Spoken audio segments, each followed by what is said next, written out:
इतिहासात अनेक राजे झाले, अनेक योद्धे झालेत. पण एक प्रश्न आहे, छत्रपती शिवाजी महाराजांना घडवणारी व्यक्ती कोण होती?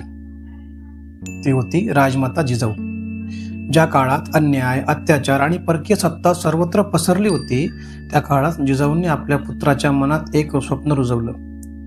ते स्वप्न म्हणजे स्वराज्याचं स्वप्न. लहान शिवबांना त्यांनी रामायण, महाभारत आणि वीरांच्या कथा सांगितल्या. अन्यायाविरुद्ध लढायला शिकवलं. धर्म, नीतिमत्ता आणि स्वाभिमानाचे संस्कार दिले.